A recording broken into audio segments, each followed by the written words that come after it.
105.3 Seaside FM. I'm Justin McCartney with Jean Mills. She's a team member of the Spurn, Kilnsea and Easington area local studies group, SKEALS for short. You're the lady that's researched most of this photo exhibition about the gala in Easington, Jean. That's true. It's taken me about 3 years from start to finish. Now that's a long time. I mean, that's 36 months.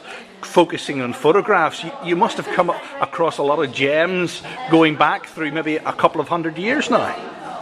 It's been quite fascinating, really. I hadn't realised just how much was involved. I didn't go very often to the gala myself because I had other things to do and other places to visit.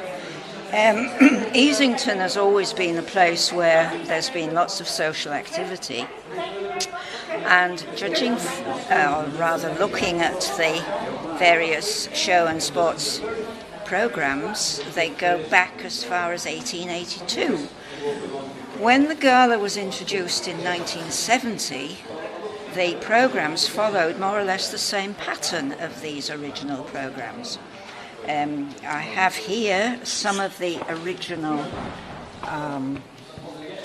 So quite a lot was involved in producing these back in the day, because obviously it's very easy with computerised desktop publishing, but back then in the 1940s you would have needed to plan these in advance with and get them printed and commissioned. I would imagine so, but of course that's before my time, so I don't really know. But things like this, these are obviously typed. But this goes back to 1924 and this one to 1948. We have here some of the older photographs. That goes back to the beginning of the 20th century. And look at the interesting trophies that people could aim for. It does look that everybody's dressed for the occasion, almost like they're going to Henley rather than actually a sporting event. Well, yes, of course, because you wouldn't go out of the village in those days, now would you? No, what went on here was basically the centre of the focus of attention of everybody. Exactly, so yes. Let's move up and tell us a little bit more about what went on here. I mean, this is more modern times. Yes, well, of course, when it was mooted that there should be a gala committee, or rather a gala, a committee had to be formed, and they decided that 2 members from each of the various village organisations would be part of the committee. And here in 1974, which is 4 years after it started, we have a group of the original committee. I'm afraid most of these people have left us now. This lady is still in the village, and this gentleman is still with us. I notice here you're actually trying to identify somebody that you don't know the identity of. Yes, we've got it wrong.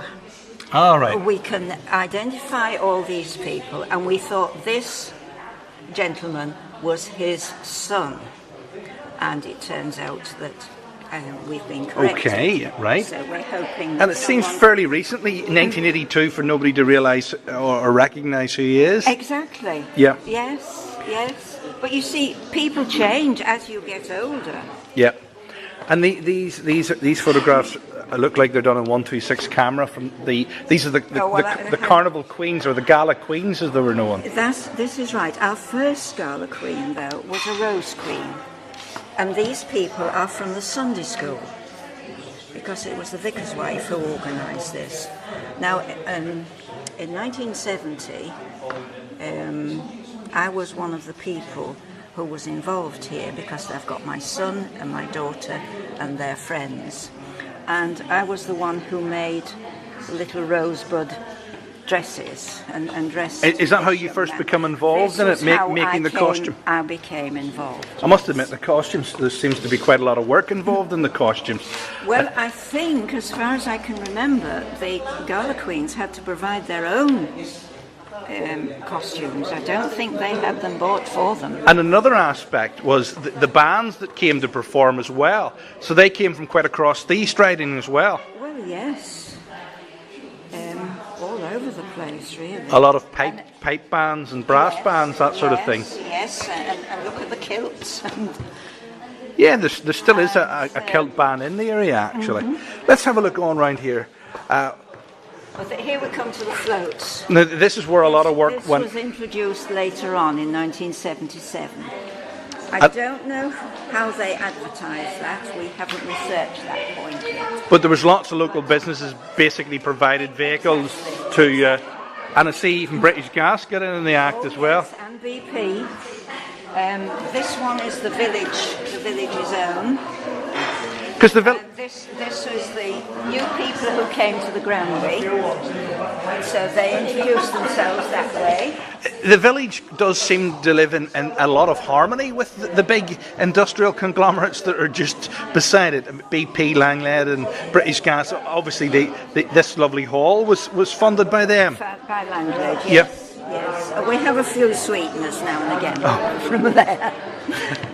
So it's quite interesting to see. It's almost like a social history of anywhere in England, all this sort of stuff. Because I remember the Queen's Silver Jubilee in 1977, and a lot of this brings back quite fond memories for me. Yes. So it's bound to bring back a lot of memories for a lot of people. Of course.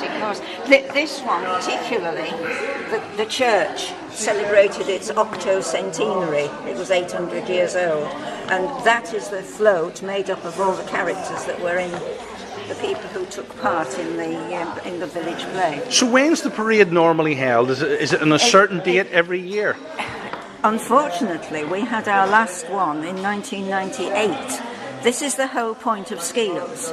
We try and capture all the information that people who are still with us can remember, and offer photographs, memorabilia, newspaper cuttings, anything. Because that way of life is going to be lost then. You see, all this will go into boxes and be stored for the future. And of course, it's not too late to supply further photographs and information. If people are looking for more information, they can go to your website, can't they? Oh yes, and offer it. It's very easy to find. Even give it to me personally, or any member of SKEALS. So let's take a look over here. These are other pictures of what went on in the main arena. There was a main arena, and they had various activities. It began with just having sports, football or boxing or wrestling or that kind of thing. And then gradually they began to introduce something particularly special, such as the things over there with the skydivers, the circus. Here we have the motorcycle maniacs, and they came through the hoop, and then that burst into flames. So it seems to me, from very humble origins, it grew dramatically until it almost got too big to continue. One of the difficulties was the change of the law. Health and safety crept in, and we couldn't use the floats, the mechanical lorries and lullies and tractors and trailers. And so one enterprising group even created a walking float. Right. To keep the idea going. Of course, as well as having things in the main arena, there were people who were displaying, for instance, the Coast Guards, and they showed the original Breeches Boy and gave children the opportunity to have a ride. Yes. In the Breeches Boy. Then there were various activities which came along, the Little Bus, the roundabouts. I don't know what that is, but I think that's a gyroscopic wheel. It's designed to simulate space travel and make you sick. It looks as though somebody wouldn't be very happy at the end of it. And of course, the Scouts and the Brownies and Scouts and Cubs got involved. Are the Scouts still very active in this area? Not in the village, no. No, it's like everything else. Peter's out. And these are some of the craft stalls. Some of the stalls for raising money. Of course, you see that people came, they bought their programmes, and it helped fund the marquees and various things had to be paid for, of course. And it helped fund it? Yes. And then at the end of it, when everything was totaled,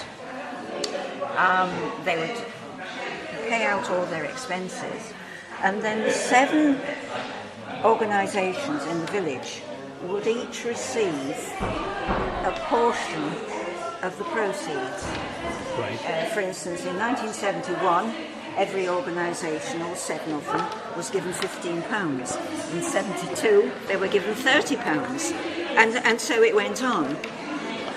These are obviously some of the main characters involved in organisation and winning the trophies as well. These are trophy winners.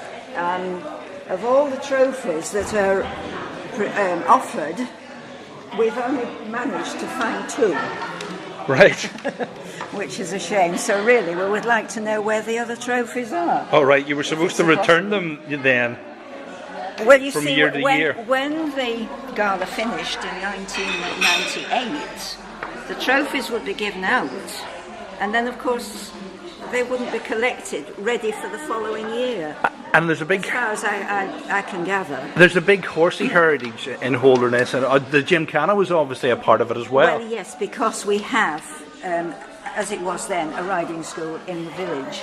It's now the Humberside Riding Centre, or even a school of equitation. Now that's something that still continues to this day. Yes. Oh yes, that is still there.